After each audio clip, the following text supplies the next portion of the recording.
is Daily Blast Live. We're talking about what you're talking about. Get real. No. This is stop. a sham.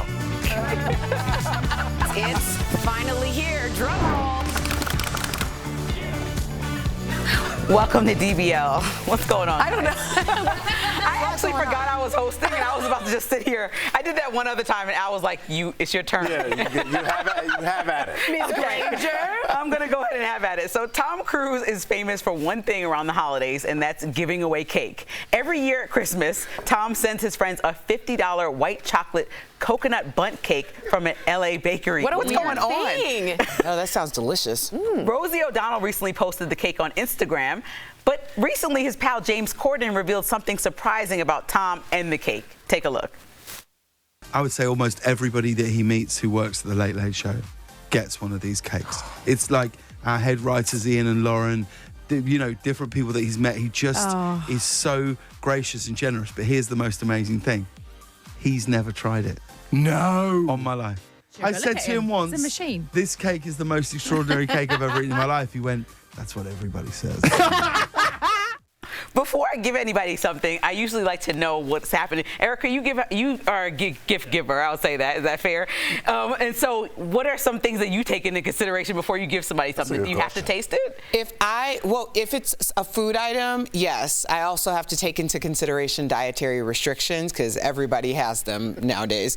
But generally, if there's something I really, really love and it's in a certain price point that it's appropriate to gift to other people, I will absolutely. A lot of people have the same things that I have because I'm obsessed with whatever it is. Yeah, things you buy that you like. That's a great Instagram account. I love doing it. If you find something you love, you give it to everybody. You got us all those earrings. Yes, and I found a new Etsy person to give them all. So they're all on their way for new Christmas. However, it's weird to me Tom Cruise doesn't eat the cake. Does he eat any carbohydrates? Probably not. Probably not. I think he's the most disciplined human being. You're right. We always, make the analogy between him and Kobe Bryant, and that's not by mistake. I don't throw the K word around for anybody. Everybody knows how I feel about Kobe. So to compare somebody to him, I think Tom Cruise is that he's a person that enjoys. He's playing almost against the game at this point. He's just testing. There's no competition for him except for himself. So I don't think that he's like a grain of sugar has passed through those lips in quite a few years. That's why we couldn't believe he was 60 the other day. I thought he was like in his early 50s just from like knowing he's been around. He's not aging, and it shows. Cruise. I would expect the text best. exchange to go like, thanks so much for the cake. Oh my God, it's so good. And then you write back, yeah, I know. Isn't it the best? Like, you never tried it? No, that's kind of random. That's kind of weird. He probably has his assistant He's try. a no coconut Cruise. His assistant. Okay, speaking of gift giving, there's an old clip of Oprah that's going viral now. I mean, she's interacting with a fan who asked her for advice for a good gift for his mom. Take a look. Favorite gift for my mom. She's not doing well. A beautiful red jewelry box with a little That's too expensive for me. No, it's not. It's really not. It's like $100 and some dollars. A little lower on my price budget. Lower than $100? It's my mom. She understands. She has sentimental gifts. Okay, then this is the perfect gift for your mom. You do a list of your top 10 reasons why you love her, and you make a beautiful card, and it's your top 10. That's perfect, and it's sentimental, right? And it's sentimental. Okay, Al, what do you feel about a grown man saying that's perfect to write a card to his mom? I worry about his mom because I think she would get the card and be like, oh, which one of your sons wrote this? You can't give that to your mom at that age. If you have enough free time to track down Oprah and harass her in a corner for 30 seconds, you have enough time to fire up that Uber app, Postmates, Office Temp. I've done all those jobs. Whatever you need to do, but it's like money is tight, and I get that.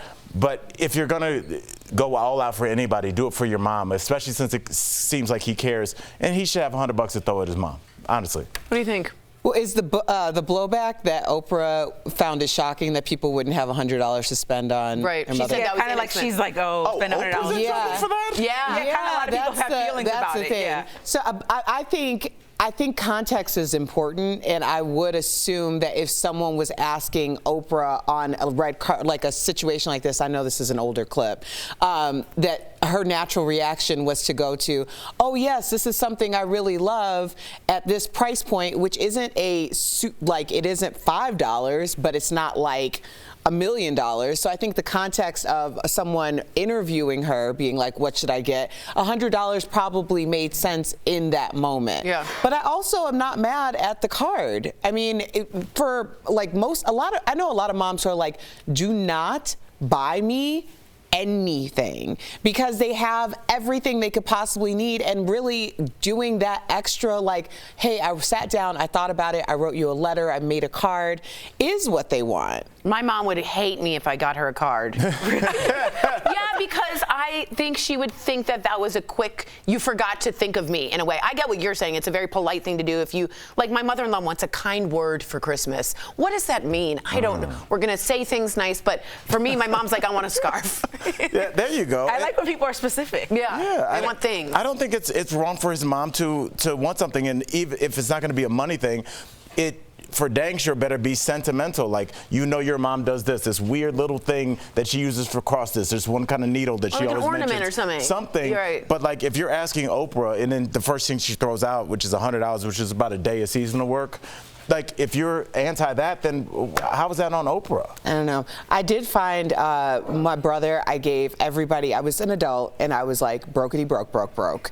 And I wrote everyone poems and put little pictures. Like, and I mean, when I look at it now, like, it makes me like smile and also makes me cry. But like, he still had it. And that was from like 10 years ago. You spent a lot of time on that. Yeah, and I was like, oh my gosh, it was just a piece of paper and like an acrylic frame, and he still had it. That's beautiful. I'll still take the $100. Yeah, I Okay. Demi Moore is getting ready to be a grandma. Her daughter, Rumor, recently posted this photo on Instagram announcing her pregnancy with her boyfriend. Demi reposted the photo on her own page, writing, quote, entering my hot, kooky, unhinged grandma era. You know what it reminded me of, Linz? You remember the famous Vanity Fair Annie Leibovitz, Demi Moore? Is it Demi Moore or Demi Moore? Demi, I think.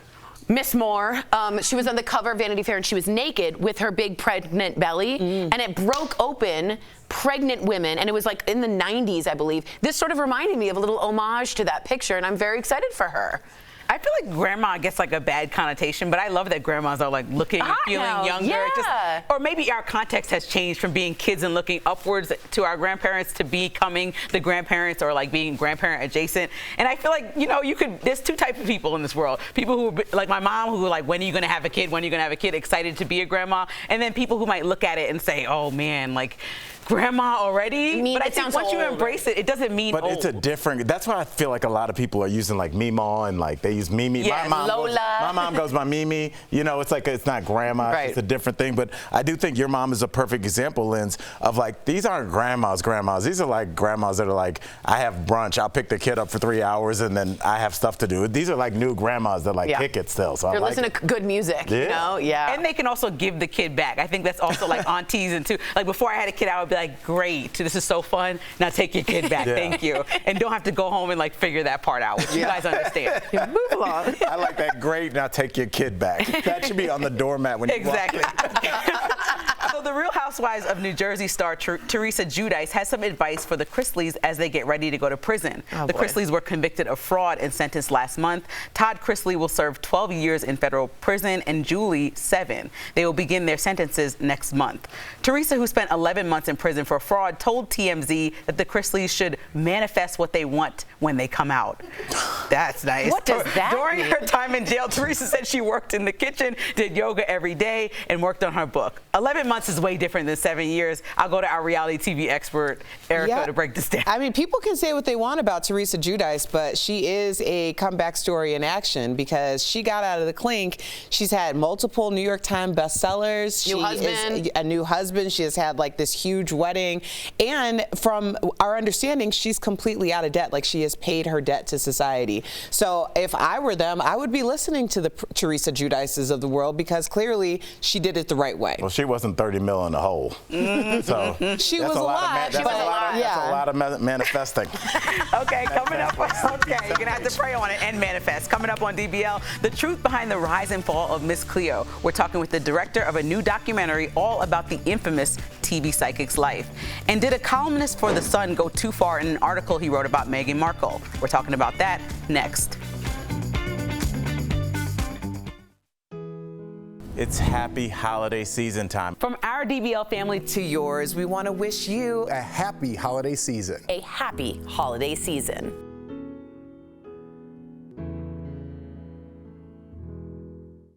The Fan Mail Live. You gotta screen it first. Warm hearts, cozy homes, sweet togetherness. Tori's my favorite. No, I'm just kidding. Oh my God. It says, wishing you all the joys that comes with Christmas, full of Jesus' loving presence. Oh, And that's okay for me too. I believe Jesus was a rabbi. Dear friends, thank you so much for DBL. It's way awesome from my perspective. I enjoy the group discussions. I saw you on in San Diego. It's Channel 6. Merry Christmas, your friends.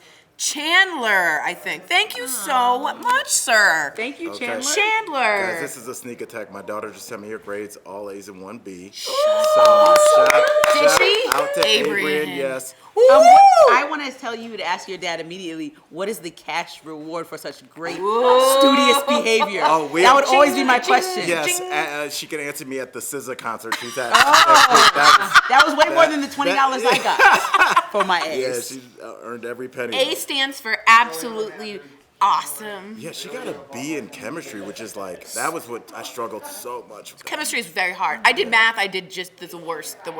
Somebody tweeted that they told their mom they wanted tickets to a SZA concert, and she said, with them prices, SZA going to stay out on that ledge. You know, on the water, she's just like kind of hanging on the balcony. I know that picture because I also bought the jersey that she's wearing. Oh, man. Like, I didn't know how popular Taylor Swift was, and I didn't know how popular. I knew they were huge, but then there's that level above huge. Like Taylor Swift is like borderline cult. Yeah, Borderline sold out like in culty. seconds. Yeah, but SZA is like, she's huge. Do you know SZA? I watched a really good thing with who's the long guy, Rob. Long guy? Yeah, the producer though, Rick Rubin. And all of a sudden he's walking around. SZA's there, just meditating in his backyard. Really?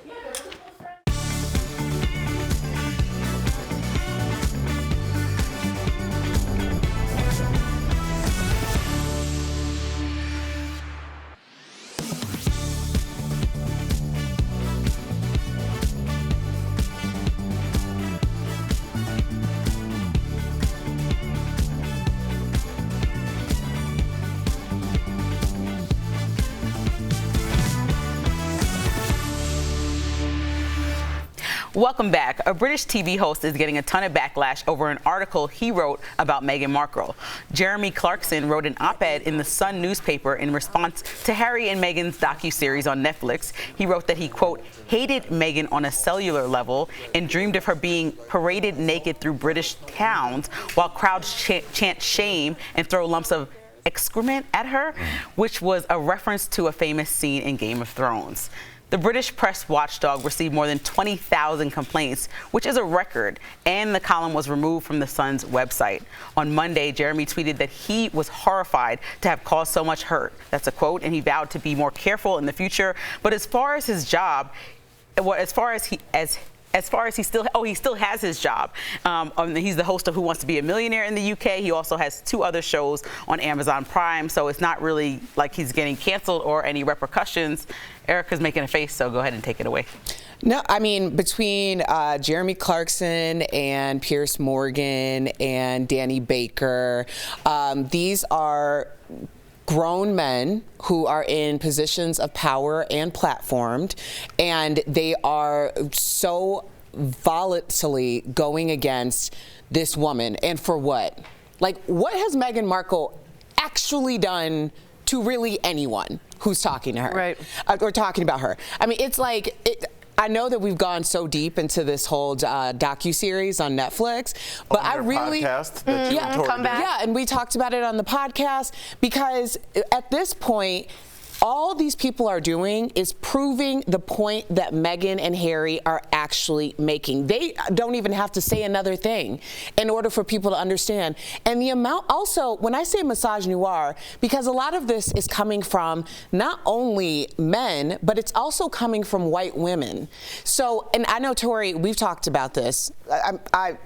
It's also like... Is it coming from you, Tori? It is me. No, it's like tell me again why Meghan Markle acts like the victim. Maybe because people they want to throw blank at her walking down the street. Like these, exactly what Erica said. It validates their point. Now they only want to meet apparently with the royal family if they get an apology in person. Because at this point, it's crazy to me that people thought that was okay. Just so you know, he was leaving Camilla, the Queen Consort's lunch after he wrote, right before he wrote this. So he's connected to the royal family. This isn't just silly. This is real violence. Well, and Camilla's been speaking out, sorry, Al, but she's been speaking out in defense of basically protecting women. Correct, domestic violence and all that. You're hosting this man at your luncheon. That's right. And also, just so you know, we're very clear on how this system works now. So that means that y'all are having private internal conversations, which emboldens someone to leave there and then go and tweet or say that in public. I agree. Yeah, I will say my perspective definitely was enhanced after watching that documentary because I was like, wow, you know, there's no complaining in there. She was actually getting gaslit the whole time. Coming up on DBL, who could forget 90s TV psychic Miss Cleo? We've got the director of a new documentary all about her life. That's next.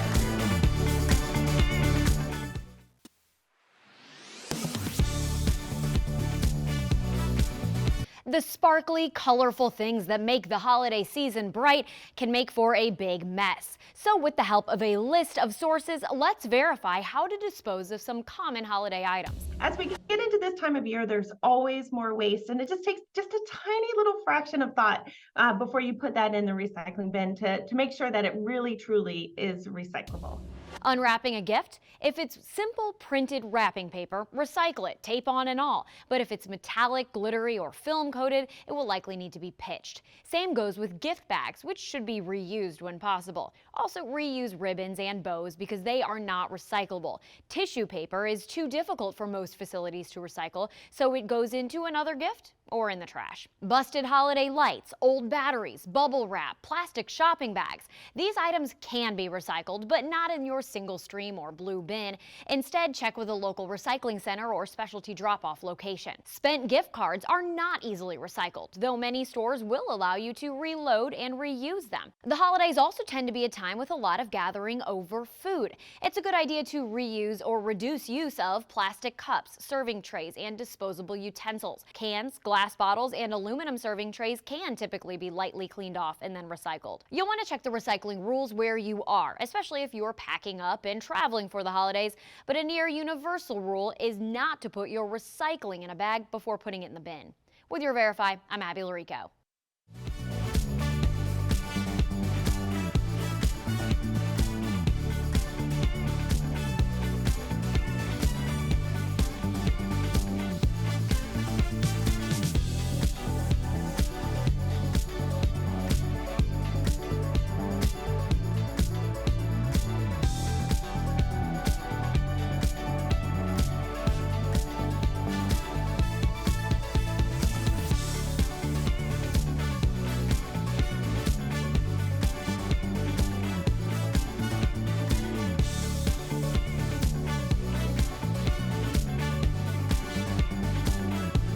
HBO Max's Call Me Miss Cleo documentary. Take a look. They didn't just want to hear about the future. They wanted what she gave. She gave you the truth. But not everyone had the same experience. Welcome to DBL. Thank you guys for having me. I'm excited to be here and talk about our favorite TV psychic. So, Celia, I have to be the bad guy and ask this question. I know we talked about it yesterday, but tell the audience what you told me. I think that the first thing that stands out about Miss Cleo is her Jamaican accent, obviously, but people want to know that she embellished her credibility. So the burning question is, was she really Jamaican or not? Let's get it out the way. So that is everybody's favorite question. And what I will say is people have a lot of opinions and a lot of answers to that question. What we found in making the film was that Miss Cleo, whose birth name is Ure Del Harris, was born in August of 1962, and according to her birth certificate, was born in Los Angeles, California. A lot of people will say that's not the end of the story, but I will say you're going to have to watch the film and make up your own mind about what you think. But it's certainly still a question that separates people on two sides of the fence. Well, I have to tell you, I watched this documentary the day it came out, and I thought you guys were really fair and painted a whole picture of her, so I appreciate that. Super interesting. Everybody should watch it. And we all know that Miss Cleo was the face of the Psychic Readers Network that did scam people, that did scam thousands of people. Like, how big of a part do you feel like she played in this? And do you think it was her fault? She seemed like just the pitch person behind a much bigger machine. So I think this is one of the most surprising parts of the story that people who don't know Cleo's full story don't realize. And it's been really fun to watch people on Twitter sort of discovering this, that Cleo was really the front person for an entire giant fraudulent enterprise. And so there are a lot of people behind the scenes that you've never heard of. Again, Cleo is the butt of the joke, right? But could she have made all of this up? No. And so I think there's sort of two questions when it comes to her liability in all of this. There's the legal aspect, right? And Cleo was named in the lawsuit about the Psychic Readers Network, but was eventually dropped. So legally, the determination was that she was not to blame. You know, ethically, morally, that's more ambiguous. And I think that we dig into and unpack in the film and hope people sort of make up their own minds about what part they think she may have played or not. But I think it was really important for us to make sure that people knew that Cleo was not a Psychic Readers Network, that she really was in many ways the fall guy. Well, many people also don't know this, but Miss Cleo spent the last years of her life as a recluse. So do you think the media wrongfully tarnished her name? I think that the media did to Cleo what we often, all of us in our industry do, is try to put someone in a box. I think they sort of wanted Cleo's story to be neat and tidy when Cleo's story is anything, as you'll see from this film, neat and tidy. And so they wanted her story to be black and white. And Cleo spent her whole life trying to get people to understand that she was more than just Miss Cleo on TV, more than an 800 number. And so when the world couldn't perceive that within her, it was really difficult for her. And so she went into seclusion and retreated from the world as a way to try to cope with that. Wow. I got to ask you, why was now the right time for you to tell this story? Do you think the documentary is going to affect her legacy? What was specific about the timing? I'm so excited that we're putting out this film now. I think it's sort of a perfect time to re-explore Cleo's legacy. Certainly, I like to think about what Cleo would be doing. I think she'd be like running the psychics on TikTok right now if she was around. But I also think that, you know, in many ways, Cleo's story up until now has been really one-dimensional. And our hope for this film was to breathe life into her legacy and give a kind of new multi-dimensional frame for Cleo. Raven Simone asks in the beginning of our film, so what's the real deal? And I think we hope that this film will push people to ask that more, both when it comes to Cleo's story, but other people's stories that we think we know, and give an opportunity to have more nuanced conversations going forward. That's good. Fascinating. Thank you so much, Celia. DBL Nation, Call Me Miss Cleo is now available to stream only on HBO Max. It's truly a psychic scandal that no one could have predicted. Watch it. We'll be right back. That's good. Thank you, Celia. Well done. Thanks, guys. The House January 6th committee has finally wrapped up its investigation and recommended criminal charges against former President Trump for his alleged role in the insurrection. They summarized the evidence and sent it to the Department of Justice. But is that really all the committee can do? Could Congress itself charge someone with a federal crime? Let's verify. Our sources, the Department of Justice, the FBI, the American Bar Association, and Daniel Richman, a law professor at Columbia University. Because of decades of laws, constitutional interpretation, and practical precedent, federal charges can only be brought by federal prosecutors. The Justice Department has a complete monopoly over the bringing of federal criminal statutes. Normally, the way it works, an agency like the FBI investigates possible federal crimes and passes on the evidence to federal prosecutors within the Department of Justice, who ultimately decide what, if any, charges to pursue. With January 6th, it's a little different. In this case, the committee did their own investigating and are now passing on the evidence to federal prosecutors. Now, the DOJ has actually been conducting its own separate investigation, but this move from Congress could provide new evidence, and perhaps more importantly, put some symbolic or political pressure on prosecutors to move forward with charges against Trump. But the committee report holds no more legal weight than if any ordinary citizen wrote a letter to the DOJ. It's not an actual criminal charge, and it doesn't even mandate any action from prosecutors. That doesn't mean that there is a necessity for prosecutors to pursue this case. And I'm not sure, as I said, what radically will change their decision making. But they'll think, I suspect, long and hard about walking away from a case to the extent that a very clear, powerful picture of criminality has been assembled by the committee. So we can verify, no, Congress does not have the power to charge someone with a crime. With your Verify, I'm Casey Decker. The holidays are a perfect time to say thank you to the people we interact with throughout the year. But could accepting a gift actually get someone in trouble? Viewer Warren asked us. We give a cash tip to our mail carrier every year just before the holidays. However, I recently read that cash gifts are illegal for federal workers. Is that true? Warren, let's verify. We turned to the U.S. Postal Service and checked in with the Department of the Interior. A USPS spokesperson tells Verify, quote, all postal employees, including mail carriers, must comply with the standards of ethical conduct for employees of the executive branch. They go on to say cash and cash equivalents, such as checks or gift cards that can be used like credit cards, the ones with a Visa or American Express logo on them, for example, quote, must never be accepted in any amount. Ethics rules for federal workers state when someone is receiving a gift because of their official position, they may not accept cash or checks made out to them under any circumstance. So Warren, we can verify, offering cash as a sign of your appreciation is not against the rules. But yes, it is against the rules for your mail carrier to accept it. However, you still have options. The USPS spokesperson says under federal regulations, carriers can accept a gift worth $20 or less, and this includes gift cards to stores and restaurants. With your Verify, I'm Abby Larico.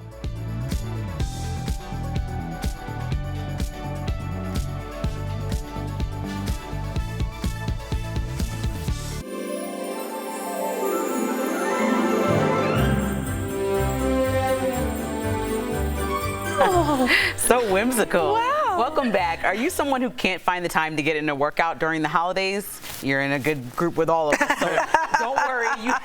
You don't have to do a hard workout to reap some of the rewards of exercise. It's time for some joint and muscle support brought to you by Omega XL. A new study shows that tiny spurts of exercise throughout the day are associated with a significant decrease in disease risk. Those who engage in 1 or even 2-minute bursts of high intensity exercise showed a nearly 50% reduction in cardiovascular mortality risk. So if you're on a stroll, power walk for a few hundred feet. Instead of the elevator, opt for the stairs, and even carrying 5% of your body weight in a backpack for a minute counts as a burst of exercise. And it doesn't have to be planned throughout your day. Even if you're playing with your grandkids, you can get your heart rate up. Omega XL has improved the lives of millions of consumers, supported by 30 years of clinical research. Omega XL's powerful improvement benefits have transformed the lives of athletes like Al, celebrities, and dedicated daily users. Call 1-800-813-6801 or visit omegaxl.com for more information. I think that's great, but you just have to tell whoever you're with, like, I'm going to burst into a power walk. And yeah, like just start right in the corner, because otherwise you're going to be like, oh, I thought that was on me. I love, and I do a lot of movement when you do it. I know you do. A lot of movement. That would be hilarious to experience. Yeah. Okay, see you guys tomorrow. We'll be back tomorrow.